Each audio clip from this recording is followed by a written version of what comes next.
વલસાડ શહેરના હૃદય સમાન ગણાતા આઝાદ ચોક વિસ્તારમાં વલસાડ નગરપાલિકાની ગંભીર બેદરકારી સામે આવી છે.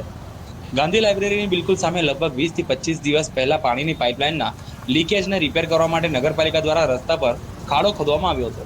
પરંતુ આશ્ચર્યની વાત એ છે કે આટલો લાંબો સમય વીતી ગયો હોવા છતાં આજે પણ ન તો પાઇપલાઇનનું લીકેજ બંધ કરવામાં આવ્યું અને ન તો ખોદાયેલો ખાડો પૂરવામાં આવ્યો છે. હાલ સ્થિતિ એવી બની ગઈ છે કે ખાડામાં સતત પાણી ભરાઈ રહ્યું છે. વાહનોની અવરજવરથી રસ્તા પર વધુ દબાણ સર્જાઈ રહ્યું છે, જેના કારણે લીકેજની સમસ્યા પણ દિવસે ને દિવસે વધુ ગંભીર બનતી જઈ રહી છે.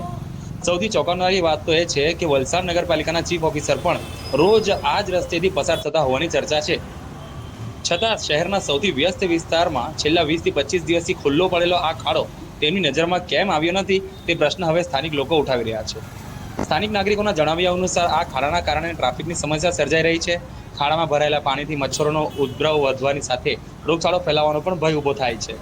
ઉપરાંત રાત્રિના સમયે અહીં અકસ્માત સર્જાવાની શક્યતા પણ નકારી શકાય તેમ નથી. રાહદારીઓ તેમજ વાહન ચાલકોને રોજબરોજ ભારે હાલાકીનો સામનો કરવો પડી રહ્યો છે. સ્થાનિક લોકોનું કહેવું છે કે શહેરના મધ્યમાં આવેલી આવી ગંભીર સમસ્યા અંગે તંત્ર દ્વારા તાત્કાલિક કાર્યવાહી થવી જોઈએ. લોકો માંગ કરી રહ્યા છે કે નગરપાલિકાના જવાબદાર અધિકારીઓ આ મામલે ધ્યાન આપે, પાણીની પાઇપલાઇનનું લીકેજ બંધ કરાવે અને ખાડો પુરાવીને રસ્તાને ફરી સમતલ બનાવે.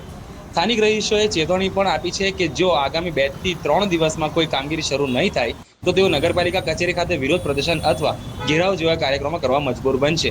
આ મામલે તમારું શું કહેવું છે? શું શહેરના મુખ્ય વિસ્તારના આ પ્રકારની બેદરકારી યોગ્ય ગણાય? તમારા અભિપ્રાય અને કોમેન્ટ બોક્સમાં જરૂર જણાવશો.